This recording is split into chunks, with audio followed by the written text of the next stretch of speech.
میرے کملی والے کی شان ہی نرالے ہے، بیٹھ کر چٹائی پر، بیٹھ کر چٹائی پر سلطنت سنبھالے گئے۔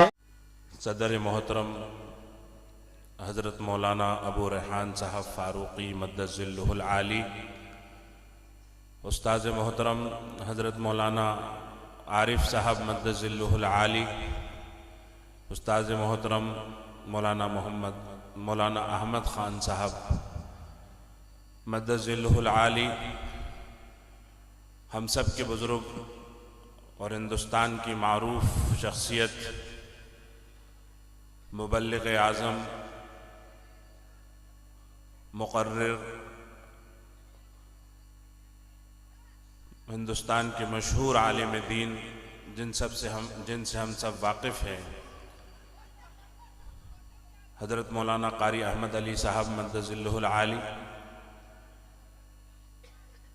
السلام علیکم ورحمۃ اللہ وبرکاتہ۔ وعلیکم السلام ورحمۃ اللہ وبرکاتہ۔ آج ہم لوگ بہت خوش نصیب ہیں کہ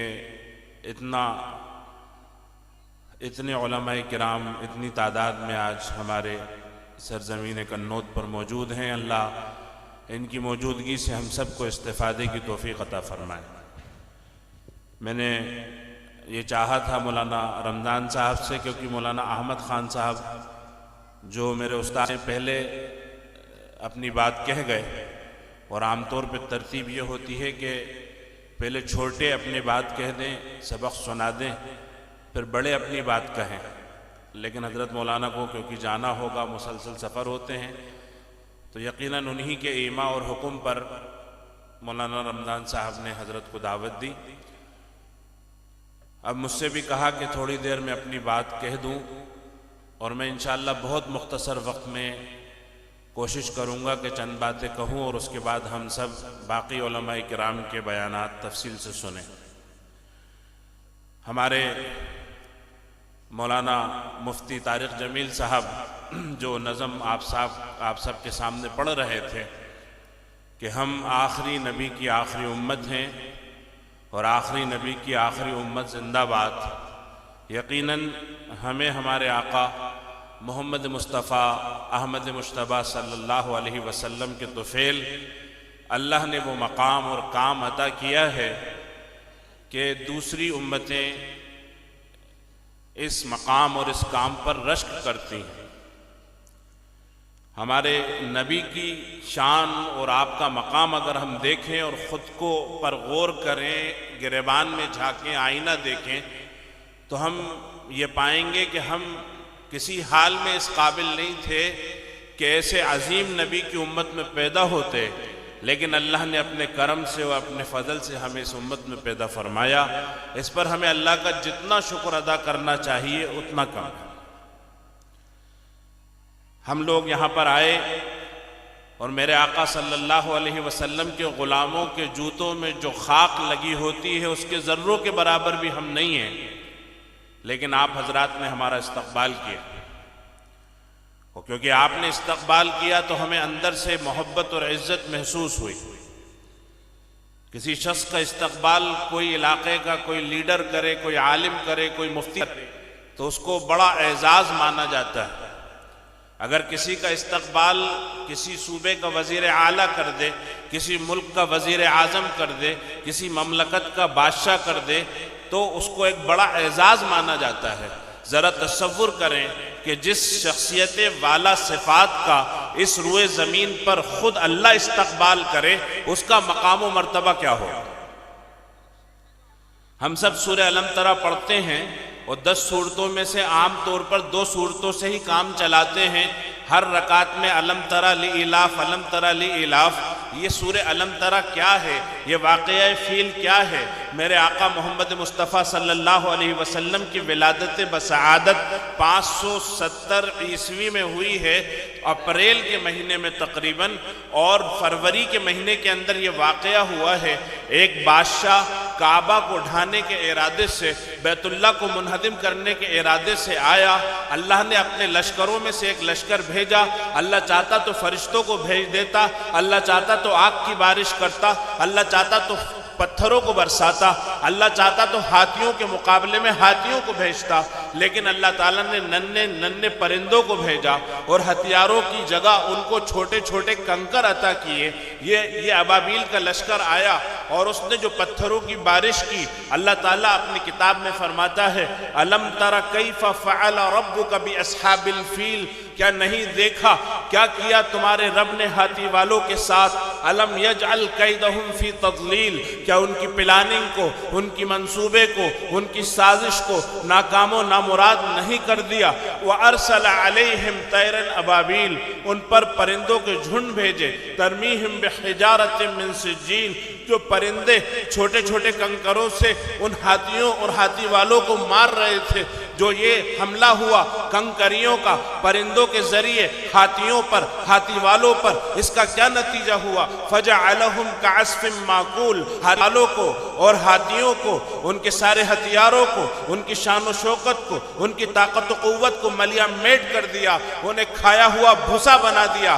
جیسے کوئی مویشی اپنے تشلے میں چارہ کھاتا ہے، اس چارے کو مچا دیتا ہے، پھیلا دیتا ہے، اللہ نے اپنا گھر منہدم کرنے کا ارادہ کرنے والوں کی لاشوں کے ٹکڑوں کو مکہ مکرمہ سے صنعاء تک، بیت اللہ سے صنعاء تک اللہ نے ان کے جسم کے ٹکڑوں کو پھیلا دیا۔ یہ کیا تھا؟ اس واقعے کو دیکھ کر اہل نظر سمجھ گئے کہ کوئی عظیم ہستی اس دنیا میں آنے والی ہے کہ اللہ نے اس کا استقبال کیا ہے۔ وہ عظیم ہستی کون ہے؟ وہ میرے اور آپ کے آقا محمد مصطفیٰ صلی اللہ علیہ وسلم۔ کہتے ہیں نا پوت کے پاؤں پالنے میں نظر آ جاتا ہے۔ میرے نبی ابھی دنیا میں تشریف نہیں لائے، آمینہ کے جسم میں سے نور کی شعائیں پھوٹ رہی ہیں۔ جس دن آپ دنیا میں تشریف لا رہے ہیں، آپ کی باندی گھر سے نکل کے، فاطمہ بنت عبداللہ ان کا نام تھا، وہ گھر سے نکل کے دیکھتی ہیں، ایسا لگتا ہے ستاروں کی بارش ہو رہی ہے۔ آمنہ کہتی ہے مجھے ایسا لگتا کہ میرے جسم میں سے خوشبو آ رہی ہے۔ بابل اور مدائن کے باغات اور محلات مجھے دن میں نظر آتے تھے۔ یہ کیا تھا؟ یہ میرے آقا صلی اللہ علیہ وسلم کا اس روئے زمین پر استقبال تھا۔ جب آپ اس دنیا میں تشریف لائے، ہم سب جانتے ہیں کہ یتیم کی حیثیت سے تشریف لائے۔ عرب میں یہ رواج تھا کہ چھوٹے دودھ پیتے بچوں کو دیہاتی علاقوں میں بھیجا جاتا تاکہ وہ جفاکش بنے، تاکہ وہ تیر انداز بنے، تاکہ وہ ٹیلوں پر جائیں، تاکہ وہ جنگلوں میں جائیں اور ان کی زبان اچھی ہو، خالص عربی وہ بولنے والے بنے۔ تو اسی رواج کے تحت حضرت حلیمہ اپنا واقعہ بیان کرتی ہیں کہ میں اپنی ہمجولیوں اور سہیلیوں کے ساتھ مکہ آ رہی تھی بنی سعد سے، تاکہ ہم چھوٹے بچوں کو اپنے علاقوں میں لے کر جائیں، ان کی پرورش کریں، ان کی دیکھ بھال کریں اور اس کے بدلے میں ہمیں کچھ پیسہ ملے۔ کہتی ہیں میں بہت غریب تھی اور بہت میرا حال خراب تھا، سواری کمزور تھی، جس سواری پر میں سوار تھی وہ بڑی اڑیل تھی، مریل تھی، بار بار زمین پہ جم جاتی، کوئی اسے کھینچتا، کوئی اسے دھکاتا، کوئی اسے مارتا، کوئی اسے جھڑکتا، ایسے گرے پڑے چلے گئے، راہ میں تیری ستم سہے چلے گئے۔ مکہ مکرمہ پہنچی اور ساری عورتیں کسی نہ کسی گھر میں گئی اور اپنی پسند کے بچے انہوں نے لے لیے، لیکن جب کوئی محمد مصطفیٰ کے گھر میں جاتی اور کہتی کہ یہ بچہ تو بہت خوبصورت ہے، اس کا چہرہ چاند کا ٹکڑا ہے، اس کی آنکھوں میں فطانت اور ذہانت ہے، میں اسے پالوں گی، اس کے باپ کو بلاؤ، تو بیچاری بیوہ ماں کہتی کہ اس کے ابا کا تو انتقال ہو گیا، اس کے دادا ہیں عبد المطلب، ان کو بلاتی ہوں۔ وہ دل میں سوچتی کہ بڑے میاں اور بیوہ عورت یہ مجھے کیا پیسہ دہلا دیں گے، تو وہ یہ کہتی کہ میں کل آتی ہوں، شام کو بتاتی ہوں، جو جاتی تو واپس نہیں آتی۔ اور ادھر حلیمہ کسی گھر میں جاتی اور یہ کہتی کہ یہ بچہ مجھے دے دو تاکہ میں اسے پالوں اور اس کی تربیت کروں، تو گھر والے یہ کہتے کہ تو کمزور ہے، بیمار ہے، لاغر ہے، پہلے تو اپنا پیٹ پال لے، اس کے بعد ہمارے بچے کو لے جانا۔ میرے آقا کو یتیم ہونے کی وجہ سے کسی نے لیا نہیں، اور حلیمہ کو کمزور ہونے کی وجہ سے کسی نے اپنا بچہ دیا نہیں۔ آخری دن اپنے خیمے میں اداس بیٹھی ہیں، شوہر نے آ کے خیریت پوچھی، کیا بات ہے حلیمہ اداس ہو؟ کہنے لگی میری گود میں کوئی بچہ نہیں، میری سہیلیاں مذاق اڑا رہی ہیں، علاقے میں بھی میرا مذاق اڑے گا، میں کیا کروں؟ کہنے لگے وہ قریشی یتیم بچہ، اسے ابھی تک کسی نے نہیں لیا، تم اسے لے لو، ہو سکتا ہے اللہ اس میں برکت ڈال دے۔ کہتی ہیں کہ بوجھل قدموں سے بدلے نہ خواستہ میں گئی، وہ بچے کو اٹھا کے گھر میں لے آئی، اور نا امیدی کے عالم میں نے گود میں لٹایا کہ میری چھاتیوں میں تو دودھ اترتا نہیں ہے، لیکن پرائی اولاد ہے، تھوڑی کوشش کر کے دیکھوں۔ دودھ کے فوارے چھوٹ گئے، آپ نے پیٹ بھر کے دودھ پیا، میری سگی اولاد نے پیٹ بھر کے دودھ پیا، میرے مویشی جو ایک قطرہ دودھ کا نہیں دیتے تھے انہوں نے اس رات اتنا دودھ دیا کہ میرے گھر کے سارے برتن بھر گئے۔ میرے پیالہ مجھے دیتے، میں اپنے شوہر کو پیالہ دیتی، وہ کہتے اور پی، میں کہتی اور پیو، یہاں تک کہ ہم نے حلق تک دودھ پیا، اور پھر ہم سوئے خراٹوں سے۔ بہت دنوں کے بعد وہ رات ہمارے گھر میں آئی کہ پورا خاندان سکون سے سویا، ورنہ روزانہ بھوک ہوتی، روزانہ فاقہ ہوتا، روزانہ بچے کا چیخنا پکارنا رونا دھونا ہوتا، رات آنکھوں میں کٹ جاتی۔ صبح میرے شوہر نے مجھے اٹھایا، حلیمہ حلیمہ، میں اٹھ کے بیٹھی، کیا ہو گیا؟ کہنے لگے لقد اخذتی نسمتا مبارکہ، حلیمہ تم کسی مبارک شخصیت کو اپنے گھر میں لے آئی ہو، ہمارے گھر کا تو حال برا تھا، لیکن آج کی رات تو جنت کی بہاروں میں گزری۔ پھر جب صبح قافلہ روانہ ہوا، اپنی اونٹنی پر سوار ہوئی، وہ اونٹنی جو مریل تھی اڑیل تھی وہ دوڑے لگا رہی ہے، اس کے تو پر لگ گئے، وہ چل نہیں رہی، اڑ رہی ہے، پورے قافلے کو اوورٹیک کر رہی ہے، اور میری سہیلیاں مجھ سے کہہ رہی ہیں حلیمہ ذرا صبر کر، ذرا ترس کھا، ذرا رحم کر، کہ یہ وہی سواری نہیں ہے جس پر تو آئی تھی؟ تو میں مزے لے لے کر ہمک کر کہتی انہا لہیہ، سواری تو وہی ہے، وَإِنَّ لِرَاكِبِهَا لَشَأْنَ، لیکن اس کا سوار نرالا ہے۔ سبحان اللہ۔ جب اپنے علاقے میں پہنچی، لوگ کہنے لگے یہاں قحط پڑا ہے، تم لوگ مکہ میں رک جاتے۔ پھر روزانہ جب میرے دوسروں کے جانور جاتے، رات کو آتے، ان کے پیٹ خالی ہوتے اور دودھ کا قطرہ نہیں ہوتا، اور میرے جانور جاتے پیٹ بھرے ہوتے، دودھ لبالب ہوتا، یہاں تک کہ میرے علاقے میں یہ بات مشہور ہو گئی کہ مویشیوں کے مالک جب اپنے چرواہوں کو روانہ کرتے تو ان کے کانوں میں کہتے کہ وہاں چراؤ جہاں حلیمہ کا چرواہا چراتا ہے۔ سبحان اللہ، کیا بات۔ انہیں یہ خبر نہیں تھی کہ یہ چراگاہوں کا کمال نہیں، چرواہوں کا کمال نہیں، یہ برکت ہے اس بچے کی جو میرے آنگن میں کھیل رہا ہے، جو میرے آنگن میں چوکڑیاں بھر رہا ہے۔ سبحان اللہ، یہ میرے نبی کا بچپن ہے۔ بے شک، جب بچپن میں ایسی برکت ہے تو اس شن میں کیا برکت ہوگی جسے آپ لے کر آئے۔ بے شک۔ میں زیادہ تفصیل میں نہیں جانا چاہتا، لیکن میرے آقا کی عادت و اطوار، میرے آقا کا اخلاق، میرے اللہ نے خود اپنے نبی سے فرمایا وَمَا أَرْسَلْنَاكَ إِلَّا رَحْمَةً لِلْعَالَمِينَ، نبی جی ہم نے آپ کو سارے عالموں کے لیے رحمت بنا کے بھیجا ہے، ہماری مخلوق جاندار ہو تو آپ اس کے لیے رحمت ہو، ہماری مخلوق بے جان ہو تو آپ اس کے لیے رحمت ہو، ہماری مخلوق جانور ہو تو آپ اس کے لیے رحمت ہو، ہماری مخلوق انسان ہو تو آپ اس کے لیے رحمت ہو، ہماری مخلوق مسلمان ہو تو آپ اس کے لیے رحمت ہو، اگر ہماری مخلوق کافر ہو آپ اس کے لیے رحمت ہو، ہماری مخلوق کالی ہو آپ اس کے لیے رحمت ہو، ہماری مخلوق گوری ہو آپ اس کے لیے رحمت ہو، ہماری مخلوق مرد ہو آپ اس کے لیے رحمت ہو، ہماری مخلوق عورت ہو آپ اس کے لیے رحمت ہو، ہماری مخلوق دیہاتی ہو آپ اس کے لیے رحمت ہو، ہماری مخلوق شہری ہو آپ اس کے لیے رحمت ہو۔ وَمَا أَرْسَلْنَاكَ إِلَّا رَحْمَةً لِلْعَالَمِينَ، نبی جی ہم نے آپ کو سارے عالموں کے لیے رحمت بنا کے بھیجا ہے۔ بے شک۔ مثال کے طور پہ پانی ہے، پانی بے جان ہوتا ہے، اس میں روح نہیں ہوتی۔ ایک صاحب وضو کر رہے ہیں، صحابی رسول، اور پانی کو چھپا چھپ استعمال کر رہے ہیں، بہا رہے ہیں، آپ تشریف لائے، آپ نے فرمایا ما ھذا الاسراف، یہ کیسی فضول خرچی ہے؟ وہ حیرت میں بولے افی الوضوء اسراف، کیا وضو میں بھی اسراف ہوتا ہے؟ میرے آقا نے فرمایا ہاں، وَلَوْ كُنْتَ عَلَى نَهْرٍ جَارٍ، اگر بہتی ندی پر بھی بیٹھ کر وضو کر رہے ہو اور پانی زیادہ استعمال کر رہے ہو، یہ اسراف ہے، یہ اللہ کو ناپسند ہے۔ کوئی پانی کے ساتھ اگر مس بیہیو کرے، کوئی پانی کا مس یوز کرے، پانی کی فضول خرچی کرے، پانی کا اسراف کرے، میرے نبی کہتے ہیں کہ یہ نہیں چلے گا، کیونکہ میرا رب رب العالمین ہے، رحمان رحیم ہے، اور رسول رحمت للعالمین ہے، اور کتاب رحمت ہے، دین دین رحمت ہے، ہر طرف رحمت ہی رحمت ہے۔ اگر کوئی ظلم کا معاملہ پانی کے ساتھ بھی کرے گا، یہ میرے آقا کو ناپسند ہے۔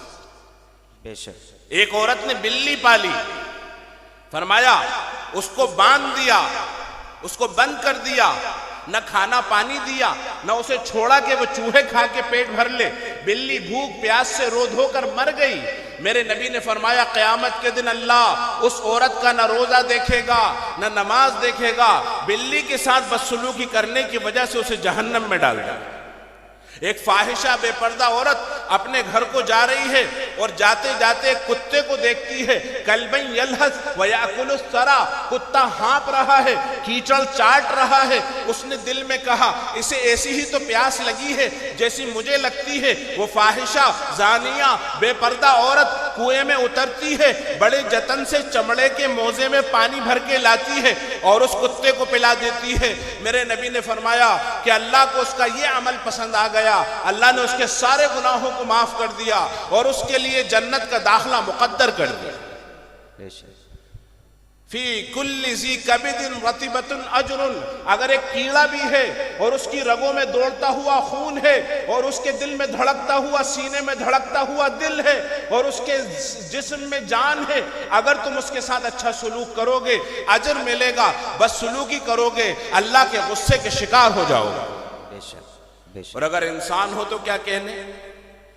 آپ نے فرمایا اے لوگوں، جب تم کسی علاقے میں جاؤ، وہاں کوئی میلہ ہو، میلے میں تماشا ہو، تماشے میں بھیڑ ہو، بھیڑ میں تمہارا اپنا بچہ ہو، دل کا ٹکڑا، جگر کا گوشہ، نہایا دھویا، سجا سمرا اور محبت امڑ کے آئے اور دل یہ چاہے کہ میں اسے اٹھا لوں اور اسے چوموں اور اسے پیار کروں، ایسا ہرگز نہ کرنا۔ صحابہ نے عرض کیا اے اللہ کے نبی، وہاں چوراہے پر تماشے میں ہم اپنے بچے کو اٹھا تم نہیں سکتے، پیار نہیں کر سکتے؟ فرمایا ہاں، اگر تم نے وہاں چوراہے پر اور مجمع میں اور بھیڑ میں اپنے بچے کو چوما اور پیار کیا، ہو سکتا ہے کوئی کسی کونے سے کوئی یتیم بچہ اس منظر کو دیکھے تو سوچے کاش میرا باپ زندہ ہوتا، وہ مجھے ایسے پیار کرتا۔ ایسے دلوں کی نزاکتوں کا خیال رکھنے والی نبی، خیال رکھنے والی شریعت اللہ نے ہمیں عطا فرمائی۔ بے شک۔ میرے نبی جو صورتاً سیرتاً اللہ نے جنہیں صاحب جمال بنایا، صاحب کمال بنایا، حسان ابن ثابت رضی اللہ عنہ نے فرمایا شعر کے انداز میں، احسن منک لم تر قط عینی واجمل منک لم تلد النساء، خلقت مبرئا من کل عیب کأنک قد خلقت کما تشاء۔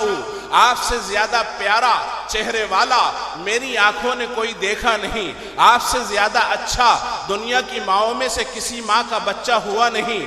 آپ تو ایسے عیبوں سے پاک ہو کر پیدا ہوئے ہیں جیسے اللہ نے آپ کو آپ سے پوچھ کر پیدا کیا ہو کہ میرے محبوب مجھے بتاؤ میں تمہیں کیسا بناؤں، ویسا اللہ نے میرے نبی کو بنا دیا۔ حضرت جابر ابن عبداللہ شام کو گھر سے باہر نکلے، 14ویں رات کا چاند اپنی آب و تاب کے ساتھ چمک رہا تھا، دمک رہا تھا، کہنے لگے ما احسن المنظر، کتنا خوبصورت منظر ہے۔ اتنے میں ادھر سے اللہ کے نبی تشریف لے آئے، کہتے ہیں میں کبھی چاند کو دیکھتا، کبھی اللہ کے نبی کے چہرے انور کو دیکھتا، کبھی چاند کبھی چہرہ، کبھی چاند کبھی چہرہ، آخر میں ایک ٹھنڈی آہ بھری، سینے پہ ہاتھ رکھا، ایک آہ کہی اور کہا اے جابر کیا دیکھتا ہے؟ اللہ کے نبی کا چہرہ چاند سے بھی زیادہ حسین اور خوبصورت، لیکن یہ چاند سا چہرہ دین کی خاطر احد کے میدان میں زخمی ہو رہا ہے۔ عبداللہ ابن شہاب زہری نے پتھر پھینک کے مارا، میرے نبی کا سر پھٹ گیا۔ ابن قیمیہ نے حربہ پھینک کے مارا، آپ کے دندان مبارک شہید ہو گئے، آپ پیچھے ہٹے، بے ہوش ہو کے گر پڑے، افواہ اڑ گئی کہ محمد صلی اللہ علیہ وسلم شہید ہو گئے۔ حضرت فاطمہ رضی اللہ عنہا کے کانوں میں یہ خبر پڑی، تڑپ گئیں، پہاڑ پہ سے اتری، بھیڑ کو چیرتی ہوئی، نیزوں و تلواروں کے سائے سے ہوتی ہوئی اپنے ابا کو جا کر دیکھا کہ اللہ کے نبی بے ہوش ہیں اور ان کا سر میرے حضرت علی کی گود میں ہے، اور نہ کوئی پٹی ہے کہ زخموں پہ باندھ دیں، نہ کوئی مرہم ہے کہ زخموں پہ لگا دیں۔ تھوڑی دیر کے بعد اللہ کے نبی کو ہوش آ رہا ہے، پلکیں کانپ رہی ہیں، ہونٹ تھرا رہے ہیں، لوگ چیخنے لگے، الدعاء علیہم یا رسول اللہ، اے اللہ کے نبی بددعا فرما دیجئے۔ ایسے عالم میں بھی میرے نبی نے فرمایا، اللہم اہدی قومی فإنہم لا یعلمون، اے اللہ میری قوم کو ہدایت دے دے، وہ نادان ہیں، وہ ناسمجھ ہیں، اپنی چچا کے لاش کے ٹکڑے احد کے میدان سے بین رہے، جن کے ہاتھ پیر کاٹ کے پھینک دیے گئے، جن کی ناک کان کاٹ کے ہار بنا کے پہنا گیا، جن کا سینہ چیر کے دل نکال کے چبایا گیا، جن کے پاکیزہ لہو کو احد کی فضاؤں میں اڑایا گیا، 40 گھوڑوں کو ان کے چچا کی لاش پہ دوڑایا گیا۔ ایسی قربانی میرے نبی نے دین کی خاطر دی ہے۔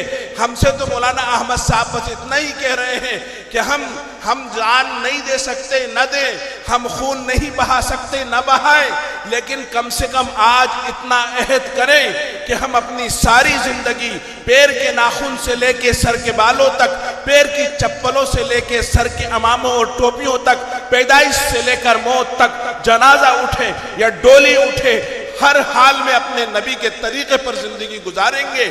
اللہ ہم سب کو عمل کی توفیق عطا فرمائے۔ وآخر دعوانا عن الحمدللہ رب العالمین۔